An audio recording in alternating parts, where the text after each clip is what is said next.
Louis, bonjour. Bonjour Vincent. Alors, on se retrouve pour dresser le bilan trimestriel de Sextant Grand Large. Bilan positif, mais un peu en deçà de celui de l'indice de référence. Oui, tout à fait. Alors, une explication à ça, c'est l'exposition action du fonds, qui cette année a été de l'ordre de 30% en moyenne, pendant que le marché continue à monter. Donc, les actions ont fait une bonne performance dans le fonds. On est à plus de 10% de performance cette année dans la poche action.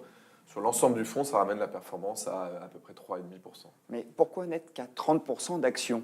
Alors, vous le savez, nous, plus les marchés sont chers, plus on diminue l'exposition action. C'est pour nous la meilleure façon de maximiser la performance à long terme. Et aujourd'hui, si on regarde la situation des marchés dans le monde, on voit que le PR de Shiller, notre indicateur fétiche, est très élevé aux États-Unis, comme en 2007. Donc si avec les États-Unis, on serait peut-être encore moins exposé aux actions, peut-être à 0,5-10%. Mais heureusement, il y a beaucoup d'opportunités dans le reste du monde où les marchés sont beaucoup moins chers. Je pense un petit peu à l'Europe et puis encore plus à l'Asie. Est-ce qu'on peut se fier qu'au seul PER de Shiller? Alors, c'est une question qui est récurrente, notamment sur le marché américain, parce que comme il défie un petit peu la gravité, on finit par se dire que peut-être c'est le mauvais indicateur. Donc on a regardé toute une série d'autres indicateurs fondamentaux, de sentiments, court terme, long terme, pour évaluer la valorisation du marché américain.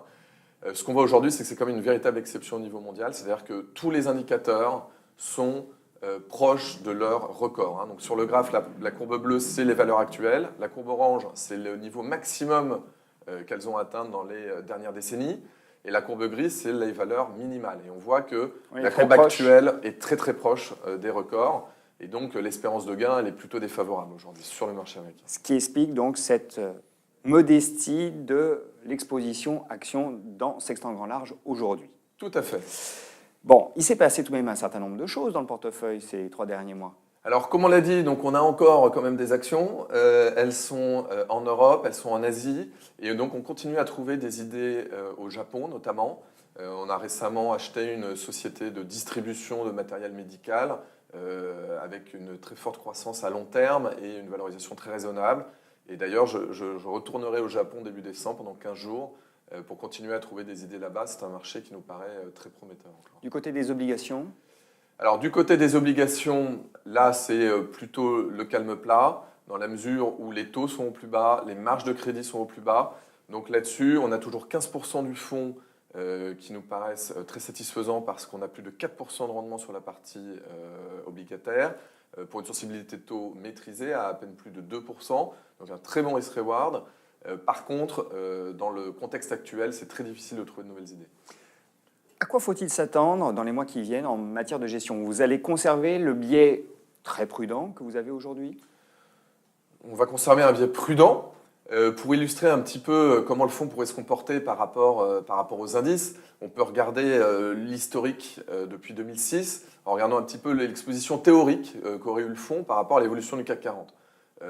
Comme on le voit, en 2006-2007 par exemple, où tout était cher, comme on l'a dit, le fonds aurait été extrêmement peu exposé aux actions.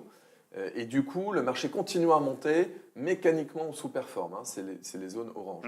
À l'inverse, en 2008, schéma complètement opposé, à partir de juin, on passe les 50% d'exposition actions, le marché lui continue à baisser pendant 6 à 9 mois, et là, mécaniquement on sous-performe. Mais derrière, c'est la clé pour une excellente performance quand le marché se retourne. Donc aujourd'hui, peut-être qu'on rentre dans une phase de ce style. On est donc à 30% actions depuis un petit moment. Le marché continue à monter, donc forcément, mécaniquement, on sous-performe.